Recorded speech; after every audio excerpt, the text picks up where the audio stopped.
Part 1. Part 1.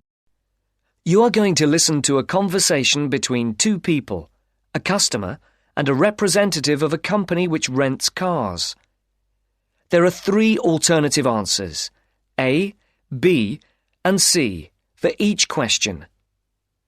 Decide which alternative is the most suitable answer and circle the appropriate letter. First, you have some time to look at questions 1 to 6.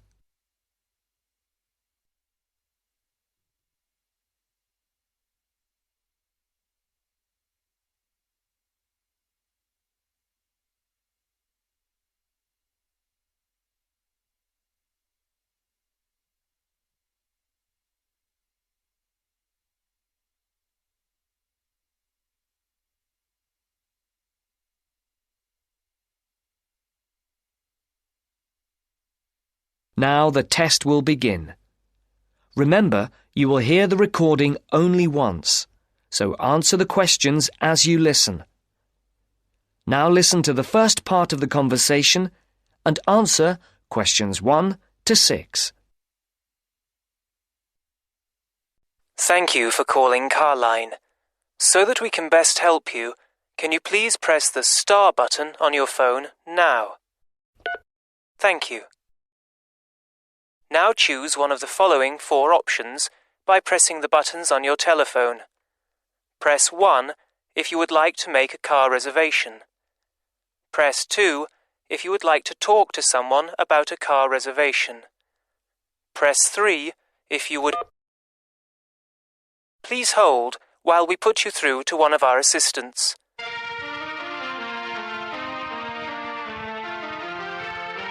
Good morning, Melanie speaking. How can I help you? My name is Mr. Maxine, and I booked a car several days ago to be picked up from Heathrow Airport in London, and I'd like to change the booking. I see. Have you got a reference? Yes, I have it here somewhere on a piece of paper. Here it is. It's A for Alpha, C for Charlie, F for Foxtrot, Y for... Yeah. Yes. The number 15, 15, A for Alpha, and G for Go. Let's see. Can I just check that? ACFY15AG. Yes. Mr. John Maxine. Yes, that's it. Okay, so how can I help you? I booked a car for 3 days from this Friday at 6 p.m. to Monday at 6 p.m. Yes, a manual. I'd like to change it for a larger car and an automatic rather than a manual. And I'd also like to book it for 5 rather than 3 days. Okay, let's have a look. We have an estate which is automatic. Yes, that would be perfect. There is a difference in price, though. For the extra 2 days? Yes, but also for the size of the car. The estate is £15 more expensive per day than the saloon car you have already booked. Okay, and how much extra is it altogether then? That makes it an extra £165. It seems rather expensive. The last time I hired one, it wasn't so much. When was that? Several weeks ago. I see. Before the speakers continue their conversation, look at questions 7 to 10.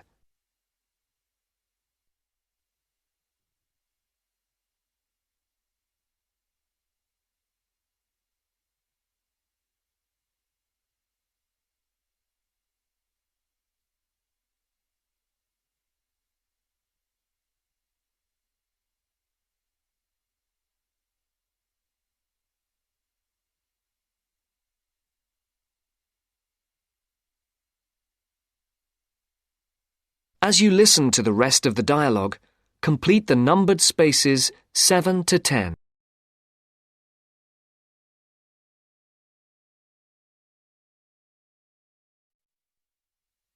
Well, it's basically because the rates change daily according to the cars available. The estate is the last automatic we have for hire for that period.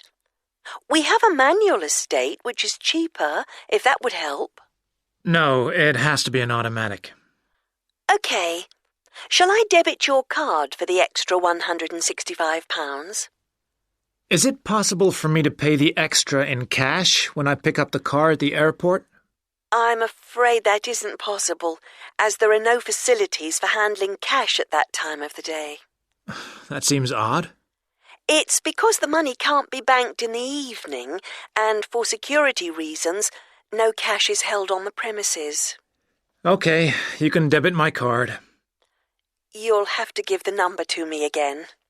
Isn't it logged on the screen? For security reasons, it doesn't come up on the screen when we look at the booking. Any changes, and it has to be entered again. I see. It's 34459911. 3445 9911 4425 4425 7750. 7750. OK, that has now been authorised. Shall we send the receipt to your Park Vale address? Yes, number 40. Is there anything else I can help you with, Mr. Maxine? No, nothing else, thank you. Have a nice trip. Thank you. Goodbye. That is the end of part 1. You now have half a minute to check your answers.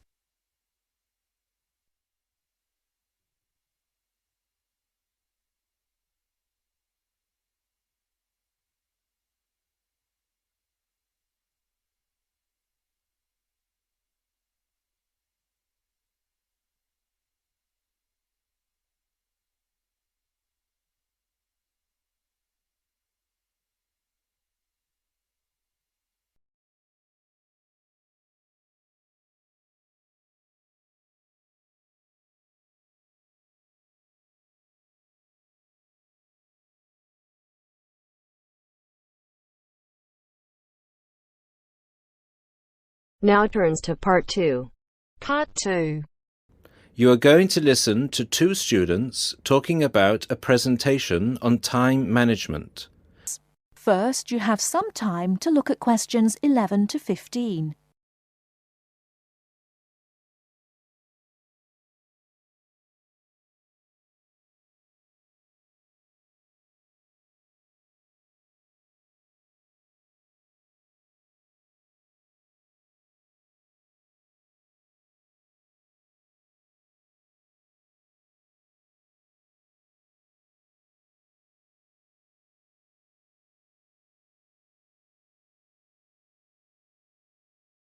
Now, listen carefully and answer questions 11 to 15. Hi, Mark. What are you doing? Hi, Lucy. Well, I'm preparing this seminar on time management. I'm supposed to do a presentation on the topic next week. Ironic, isn't it? I'm probably the worst student when it comes to time management. I don't think you're that bad compared to some other people I know. Do you need some help with it? Yeah, I just don't know where to start, to be honest. When are you doing the presentation? I'm supposed to hand in the draft on Wednesday at 11 a.m. The presentation is scheduled for 10 a.m. this Friday. That's not too bad. This gives you the whole weekend to prepare. Let's brainstorm some ideas, shall we? Do you want to get a pen and paper to jot down some thoughts? I think you should start with a broad general statement. For example, I read somewhere that organizing time is a skill like learning to drive or tying your shoelaces. Then you could move on to discussing the common problems people have with managing time. That's not a bad idea. One of the common problems is putting things off. Yeah, you could also mention some common signs of this symptom, such as last-minute holiday shopping, putting off visits to the doctors or the dentist. Another problem is relying too much on your memory and not writing things down. Do you mean not keeping a diary or a planner to plan the tasks? That's right. For example, writing down what I need to do in a diary or planner helps me remember what I need to do and makes me more focused on the tasks for the day. Good idea. Before you hear the rest of the talk, you have some time to look at questions 16 to 20.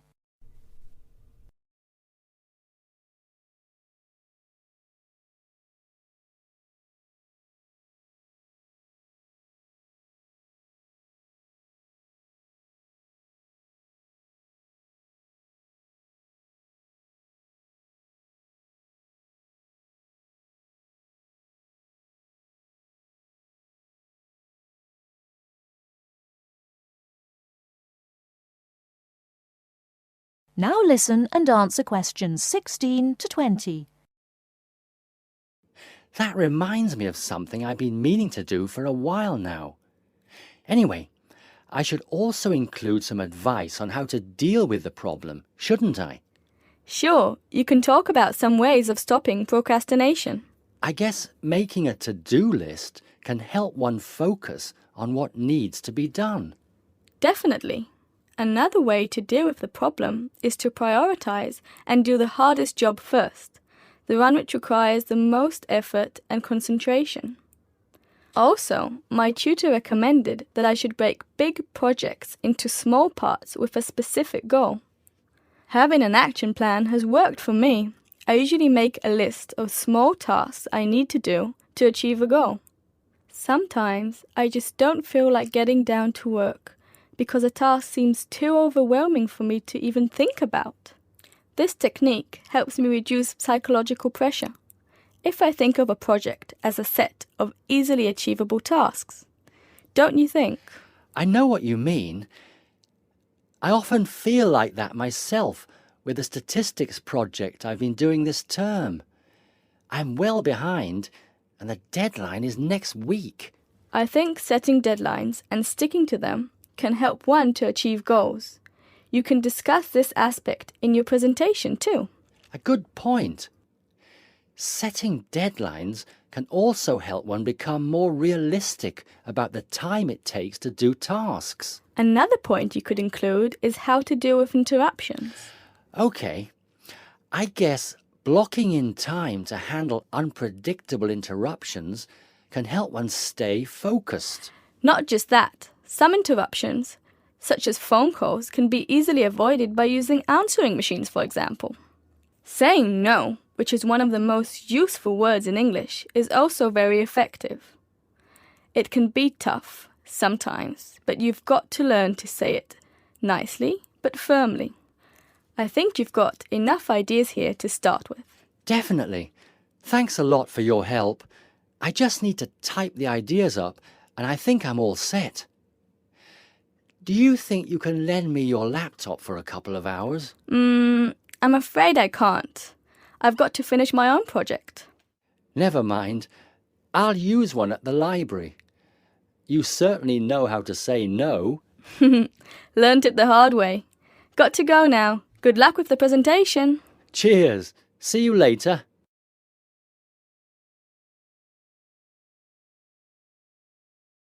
That is the end of part 2. You now have half a minute to check your answers.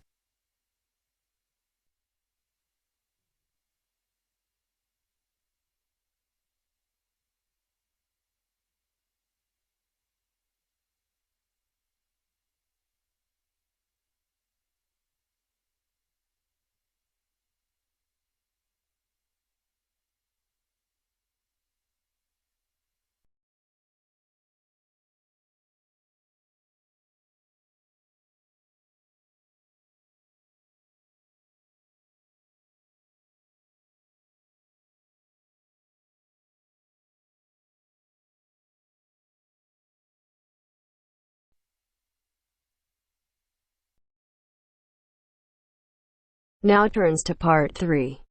Part 3. You will hear two medical students, Caitlin and Hideki, discussing options for courses. You now have 15 seconds to read questions 21 to 23.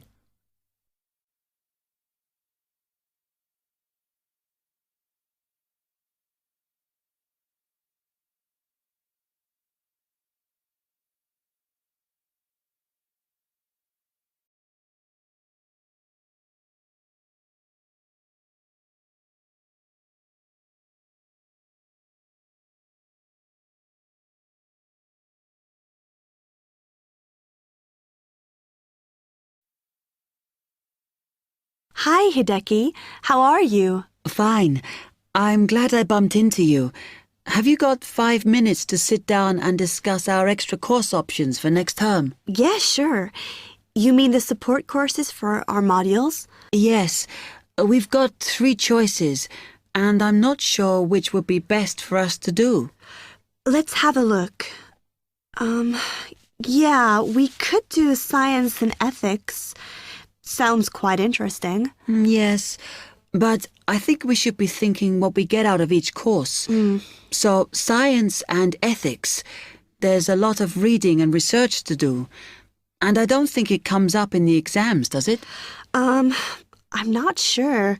Oh, I see we have to do assignments and we get our score from that. But what it would do is to force us to get better at doing essays and reports. You know, organizing them and using the right kind of language. Might be worthwhile. Yeah, you're right. An alternative is the pharmacology prelim course. Oh. I think it's in case we want to go on to transfer to pharmacology at the end of the year, because lots of students do. So it depends what we want to do in the future. But apparently, they send you off to find out about various companies and the differences between their products. It would give you lots of practice in investigative studies and analysis. I think I'd quite enjoy that. Yes, I see your point. Then the other option is reporting test results. Sounds a bit boring. Not sure why they have a separate course just for that. Well, I could certainly do with some help in that. Because if you go out into industry, that's what you'll spend most of your time doing. So it's got a very practical application. I think I'm going to go for pharmacology. Me too. You now have 30 seconds to read questions 24 to 30.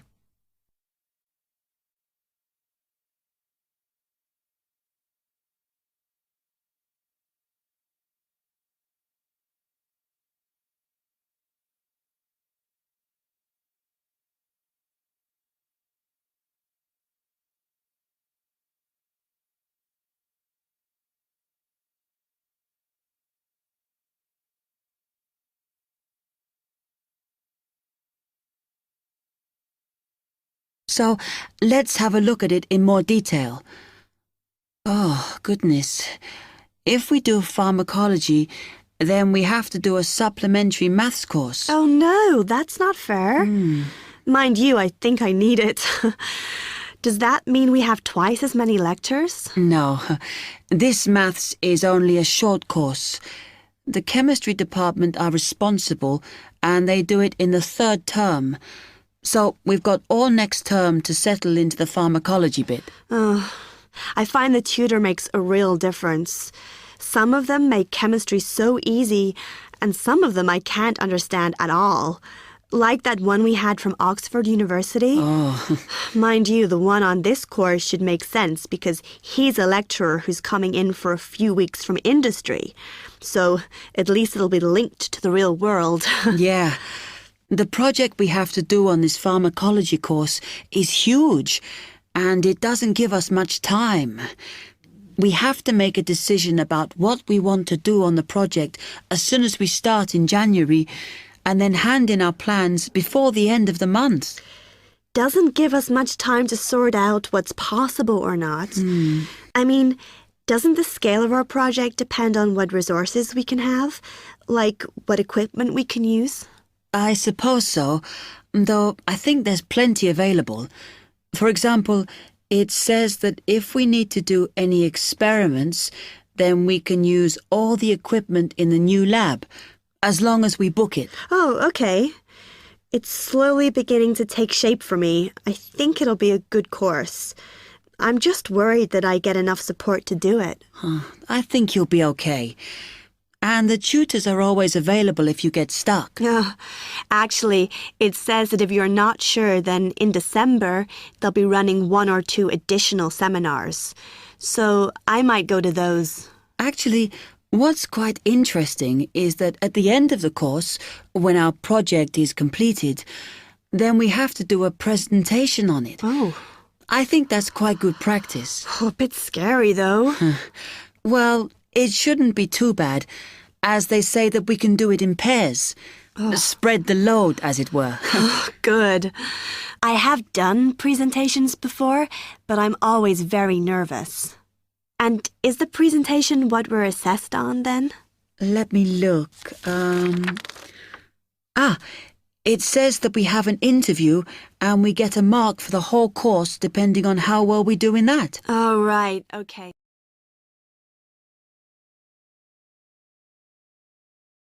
That is the end of part 3.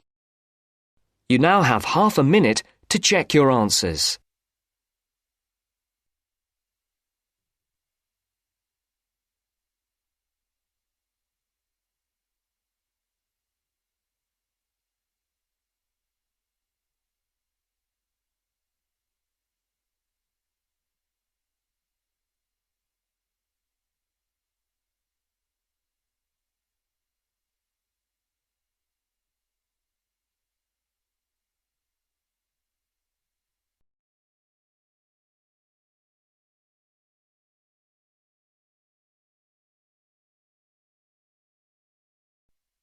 Now turns to part 4.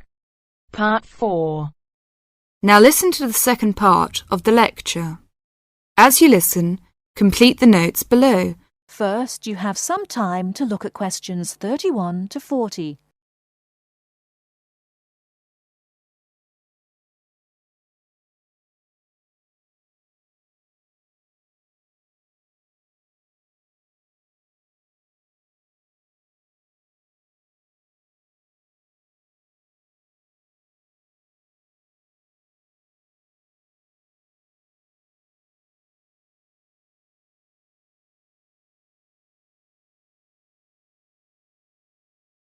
Now listen carefully and answer questions 31 to 40.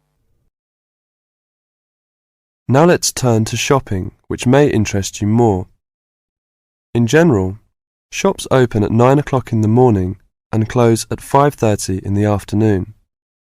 In country towns and quieter suburbs, smaller shops close for an hour at lunchtime, and once a week there tends to be an early closing day when most shops shut during the afternoon.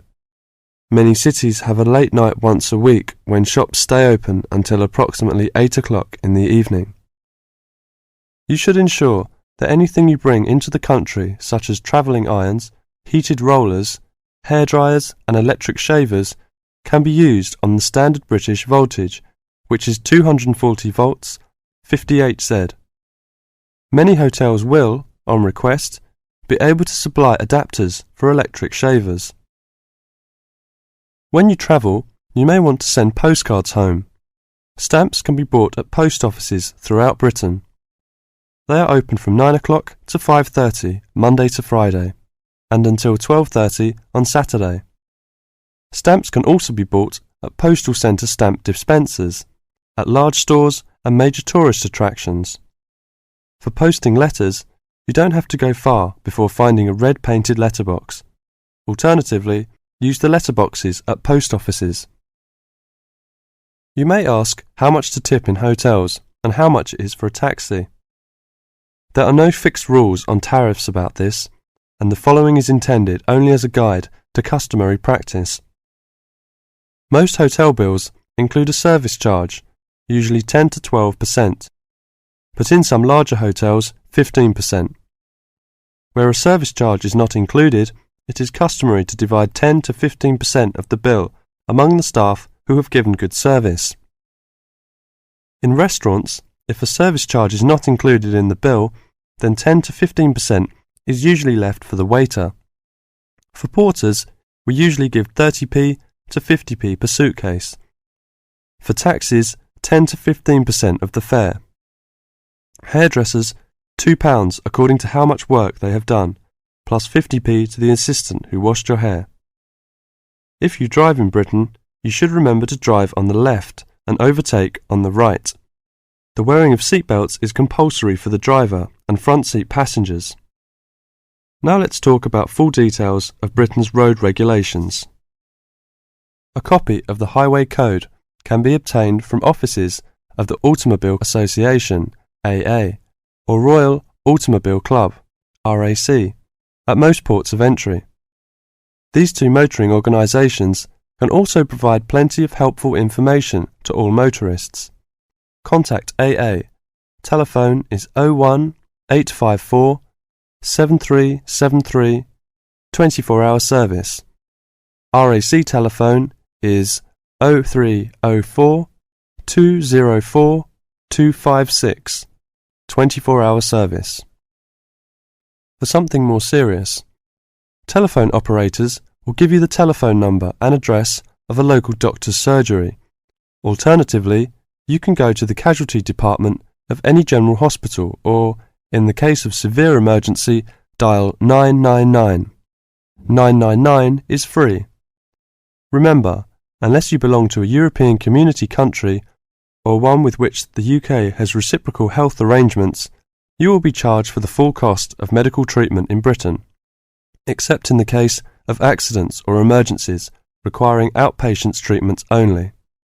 It would therefore be wise to take out full medical insurance before leaving home. That is the end of part 4. You now have half a minute to check your answers. Our hearts beat to the city streets. We began to feel the fire. We rise like tall buildings as the chemicals, they take us higher. The night's young and it's just begun as she puts her hand in mine. We wanna chase the night.